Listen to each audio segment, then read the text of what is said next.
Vous avez travaillé avec des réalisateurs remarquables. Est-ce qu'il y en a qui vous manquent aujourd'hui?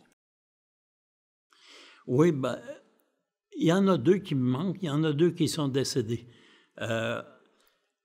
Je fais faire une petite parenthèse. Avant de mettre en marche mes Contes pour tous, j'avais, comme je vous ai dit, développé tout le concept et les personnages principaux, toujours des garçons ou des filles de 10, 11, 12, 13 ans maximum, où la nature joue un rôle très important, sans violence, avec beaucoup d'humour, et qui ont comme messages fondamentaux, que ce soit des films très réalistes ou beaucoup plus fantaisistes, qui ont comme messages fondamentaux, il ne faut pas se raconter d'histoire, la vie c'est difficile, mais ça vaut la peine d'être vécu. Et donc, c'est comme ça que j'ai mis en marche la collection et je m'étais dit, je suis québécois, mon premier film va être tourné en français. Je suis canadien, mon deuxième film va être tourné en anglais.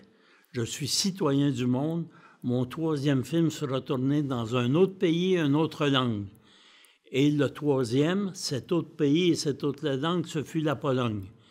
Et avec un film qui a pour titre Le jeune magicien, et le réalisateur de ce film, Valdemar Djiky, est malheureusement décédé l'an dernier, tout comme André Melançon, qui lui a réalisé La guerre des tucs, Bec et bottines, Fierro, l'été des secrets, Daniel et les superdogs, et qui était en train de travailler à la réalisation de mon dernier, mais il m'a dit un jour, Roch, tu dois trouver un autre réalisateur, je sens que je ne serai pas capable de mener ce projet-là à terme, et malheureusement, il nous a quittés très tôt. Donc, ces deux réalisateurs-là, surtout André Melançon, avec qui j'ai travaillé comme réalisateur à 4 reprises, mais aussi comme scénariste à 2 autres reprises, comme comédien dans un film, et de réaliser les versions françaises des 7 ou 8 premiers films qui n'étaient pas tournés en français dans une autre langue. Donc,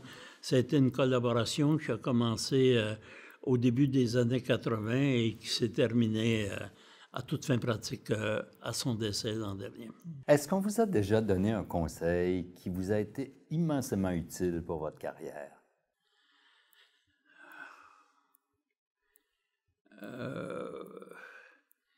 C'est peut-être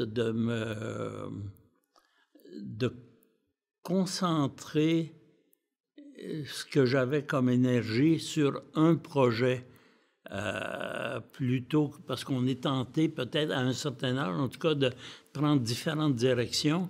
Puis je me souviens un jour, Fernand Cadieux, que je connaissais bien, m'avait dit « Roch, concentre-toi sur... Choisis, peu importe, deviens fermier ou deviens producteur de films ou deviens enseignant, mais choisis un, puis donne-y tout ce que tu as. » Et ça, c'est un conseil qui m'a été très précieux. Et si vous aviez un conseil à donner à un jeune qui commence dans le voyager, monde? Voyager, voyager, voyager, voyager. Aller en Afghanistan, aller en Israël, aller au Japon, aller en Russie, aller en Europe, aller en Amérique latine. Et vous allez vous rendre compte que l'être humain est le même où que l'on soit sur Terre. Moi qui viens de ce tout petit village du Québec, et mon père et ma mère n'étaient jamais sortis de leur environnement immédiat avant l'âge de 70 ans, bien, je me suis senti chez moi à Lahore, au Pakistan. Je me suis senti chez moi au Japon, en Chine, en Russie, en Allemagne. Et le fait de découvrir ça est, je pense, immensément précieux pour alimenter la création et une perception du monde qu'il vaut la peine d'explorer.